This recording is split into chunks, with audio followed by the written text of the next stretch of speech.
बच्चों, इस वीडियो में हम लोग इक्विपोटेंशियल सरफेसेस और उसके कैरेक्टरिस्टिक्स के बारे में देखेंगे। ये छोटा सा वीडियो है लेकिन बहुत ही इंपॉर्टेंट है, तो बने रहिए आखिरी तक।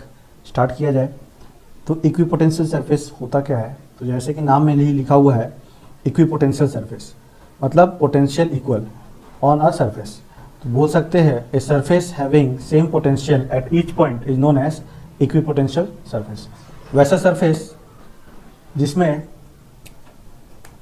हर पॉइंट का पोटेंशियल सेम रहेगा उसको क्या बोलूँगा मैं? Equipotential surface. देख लेते हैं। आप बताइए, एक पॉइंट चार्ज के कारण ये प्लस क्यू है, किसी पर्टिकुलर रेडियस आर पे पोटेंशियल की वैल्यू क्या होती थी? तो पोटेंशियल की वैल्यू होती थी आपकी के क्यू बाई आर होता था। अब देखिए, ये कांस्टेंट तब रहेगा, के आपका कांस्टेंट, क्यू ये भी कांस्टेंट, आर अगर मैं आर यहाँ बोलूँ या फिर आर डिस्टेंस पे कोई भी पॉइंट ले लूँ तो हमेशा क्या रहेगा? पोटेंशियल सेम रहेगा, चाहे इस डायरेक्शन में आर हो या यहाँ पे आपका आर रेडियस पे आर डिस्टेंस पे पॉइंट ए हो या फिर ये पॉइंट बी या फिर यहाँ पॉइंट सी। कोई भी डिस्टेंस इस चार्ज क्यू से आर डिस्टेंस पे कोई भी पॉइंट ले लीजिए, सभी का पोटेंशियल क्या रहेगा? सेम रहेगा। तो ये जो बनेगा are at a constant radius R, तो यहाँ पे कौन सा सरफेस बनेगा? ये आपका स्फेरिकल सरफेस बनेगा। तो इसको मैं बोल सकता हूँ this spherical surface is equipotential surface. तो ऐसे ही आपका सिर्फ एक ही स्फेरिकल सरफेस नहीं बनेगा, बहुत सारे स्फेरिकल सरफेस बनेगा एट डिफरेंट रेडियस। देखिए R1 पे, R2 पे, R3 पे। तो ये सब क्या है? ये सब आपके इक्विपोटेंशियल सरफेसेस है। तो in case of point charge या फिर स्फेरिकल चार्ज, हमेशा आपका जो स्फेरिकल पोटेंशियल सरफेस बनेगा। नेक्स्ट अब हम देख लेते हैं कैरेक्टरिस्टिक ऑफ इक्विपोटेंशियल सरफेसेस पे देख लेते हैं। तो चलिए, यहाँ पे ऑलरेडी मैं आपके लिए नोट्स बना दिया हूँ, तो यहाँ पे ये नोट आपको मिल जाएगा। तो अभी हम लोग यहाँ समझ जाते हैं अच्छे से। कैरेक्टरिस्टिक्स ऑफ इक्विपोटेंशियल सरफेसेस क्या होते हैं? कैरेक्टरिस्टिक्स, तो सबसे पहला बात, each point on the equipotential surface है सेम पोटेंशियल। जाहिर सी बात है, इक्विपोटेंशियल सरफेस के हर पॉइंट पे सेम पोटेंशियल होगा, तो potential difference between any two points on equipotential surface is zero. Simple सी बात है, दो पॉइंट है यहाँ पे B और A के बीच का पोटेंशियल डिफरेंस क्या होगा? जीरो, क्योंकि VB बराबर V होगा। आगे देखते हैं। Since the potential difference between two points is zero, therefore the work done in moving a charge Q from one point to another is also zero. तो यहाँ पे हम देख सकते हैं, यानी कि work done on a potential surface is zero. याद रखिए, जो भी आपका इक्विपोटेंशियल सरफेस हो गया, यहाँ से यहाँ तक मैं वर्क करूँगा तो आपका क्या आएगा? जीरो आएगा। क्यों ऐसा? क्योंकि मैं देख सकता हूँ ये चार्ज क्यू को कैरी कर रहा हूँ, ये वन हो गया, ये टू, तो work done from one to two is equals to Q. ये क्या हो जाएगा? V1 minus V2, V2 minus V1। तो V2 माइनस V1 तो यहाँ पे पता है, क्योंकि ये पोटेंशियल इक्विपोटेंशियल सरफेस है, V2 और V1 सेम है, तो क्या हो जाएगा आपका? जीरो। क्यों? क्योंकि V2 और V1 क्या है? सेम है। तो यहाँ लिखा हुआ है work done in moving a charge Q from one point to another in equipotential surface is zero. तो रीजन यहाँ मेंशन किया हुआ है। नेक्स्ट देखिए, two equipotential surfaces can not intersect each other. लिखा हुआ है two equipotential surface can not intersect each other. आप सोचिए, ये सपोज कर लेते हैं ये इक्विपोटेंशियल सरफेस 1 है, ये इक्विपोटेंशियल सरफेस आपका 2 है। सरफेस 1 का कुछ पोटेंशियल होगा V1 मान लिया जाए, सरफेस 2 का कुछ पोटेंशियल होगा V2, मतलब हर पॉइंट पे इसका V2 है, हर पॉइंट पे V1 है।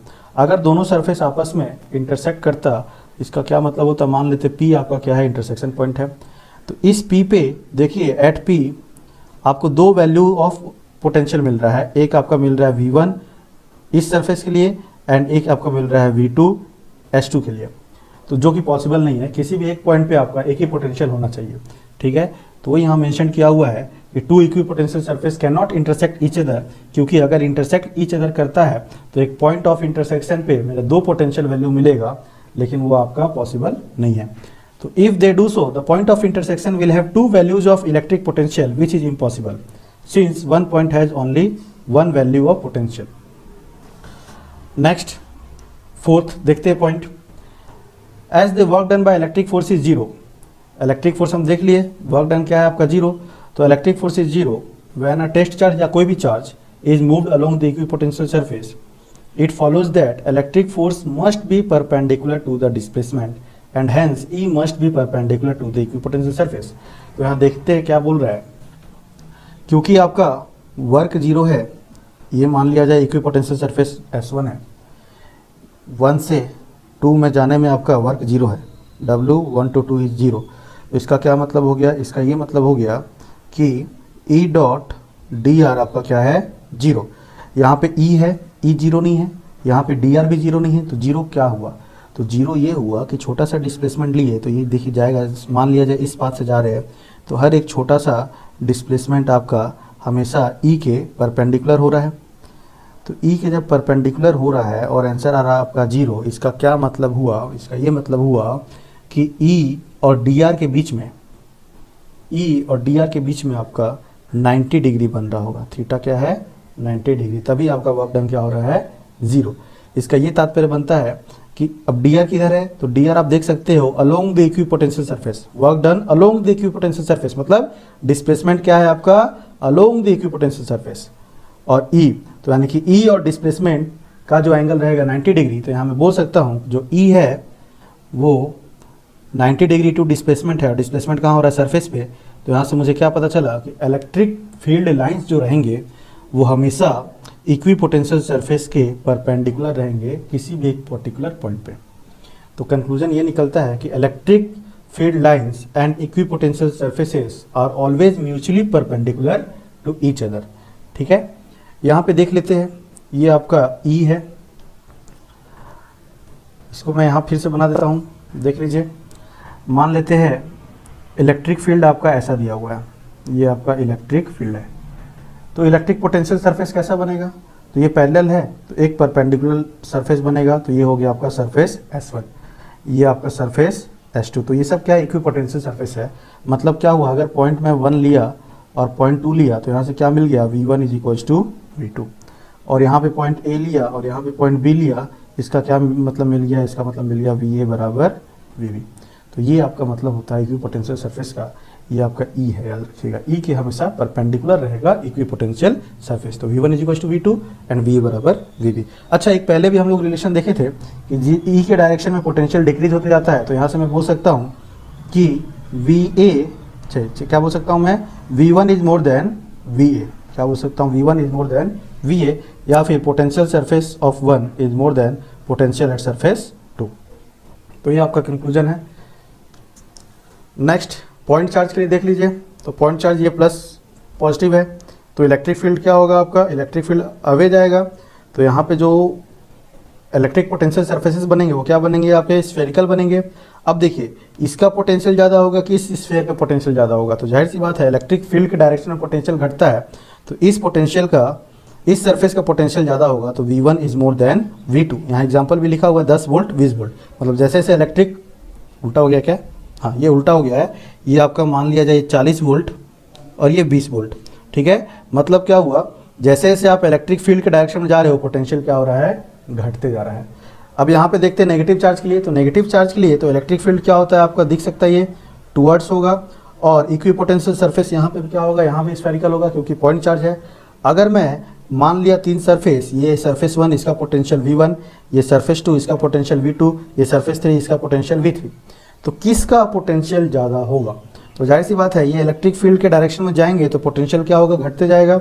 देख लीजिए, V3 का ज़्यादा होगा तो V3 का ज़्यादा, फिर V2 का ज़्यादा, सॉरी V2 का कम, फिर V1 का सबसे कम। तो यहाँ एग्जांपल लिखा हुआ 30 वोल्ट, 20 वोल्ट और 10 वोल्ट। तो ये थे आपके 4 कैरेक्टरिस्टिक्स। एक और कैरेक्टरिस्टिक है वो भी आपको बता दिया। 5वां characteristic, field lines always flow from higher potential to lower potential. जाहिर सी बात है, पिछले प्रॉपर्टी में ही देखे हम लोग एग्जाम्पल में कि हमेशा जो रहता है पोटेंशियल इलेक्ट्रिक फील्ड के डिक्रीजिंग डायरेक्शन में इंक्रीज करता है। फिर मैं बोल सकता हूँ यहाँ पे देखिए, ई के डायरेक्शन में आपका पोटेंशियल क्या होता है, घटता है। ये V1 है, ये V2 है, तो यहाँ पे V1 is more than V2। देख लीजिए, सपोज करते हैं ये आपका 3 सरफेस दिया हुआ था, 10 वोल्ट, 20 वोल्ट, 30 वोल्ट। मुझे इलेक्ट्रिक फील्ड का डायरेक्शन निकालना है, तो जाहिर सी बात है सबसे पहला तो ये परपेंडिकुलर रहेगा, तो ये परपेंडिकुलर बना दिया। दूसरी बात कि अब देखेंगे डायरेक्शन, ये या तो इधर रहेगा या तो इधर रहेगा। तो हमको पता है कि डायरेक्शन क्या होगा, डिक्रीजिंग पोटेंशियल के डायरेक्शन में होगा। तो ये देखिए ये 30 20 10 ये डिक्रीजिंग पोटेंशियल के डायरेक्शन में हो गया। अब यहाँ पे दिया हुआ ये 3 इक्विपोटेंशियल सरफेस दिए हुए हैं 10 वोल्ट 20 वोल्ट 30 वोल्ट। अब आपको बताना है इलेक्ट्रिक फील्ड का डायरेक्शन किधर होगा। तो सबसे पहले ये तो कर्व है तो ऐसा टाइप का दिखेगा इलेक्ट्रिक पोटेंशियल, देख लीजिए ये हो गया आपका इलेक्ट्रिक पोटेंशियल। ऐसा हमेशा क्या रहेगा, परपेंडिकुलर रहेगा। अब बताइए किस डायरेक्शन में रहेगा, तो इन द डिक्रीजिंग डायरेक्शन होगा। तो डिक्रीजिंग डायरेक्शन ये आपका इधर चला गया, तो इक्विपोटेंशियल क्या बोलते हैं इलेक्ट्रिक फील्ड आपका इस डायरेक्शन में रहेगा। और दिख सकता है ये माइनस नेगेटिव चार्ज के लिए होगा। अब देखिए यहाँ पे ये दिया हुआ है 5 वोल्ट, ये 10 वोल्ट, ये 15 वोल्ट, 3 सरफेस दिए हुए इक्विपोटेंशियल सरफेस। अब इनके कारण इलेक्ट्रिक फील्ड निकालना है, तो जाहिर सी बात है हर परपेंडिकुलर रहेगा। तो ये देखिए परपेंडिकुलर बन गया। अब डायरेक्शन देखना है, तो डायरेक्शन के लिए डिक्रीजिंग डायरेक्शन तो 15 10 और 5, तो ये डिक्रीजिंग डायरेक्शन हो गया। तो ये आपका क्या हो गया, डिक्रीजिंग डायरेक्शन। इसके लिए देखते हैं ये हो गया 10 20 30, तो डिक्रीजिंग डायरेक्शन इस साइड और परपेंडिकुलर, तो ये आपका हो जाएगा इलेक्ट्रिक फील्ड की डायरेक्शन। ठीक है, तो बस यही आपके 5 पॉइंट्स थे characteristics of electric potential surfaces. तो इसका हम लोग यूज़ करेंगे नेक्स्ट वीडियो में। ठीक है, तो बहुत ही सिंपल वीडियो है ये, कोई टेंशन वाली बात नहीं है। बस कंसेप्ट था कि इक्विपोटेंशियल होता क्या है, कैसे करना है, देख लीजिए।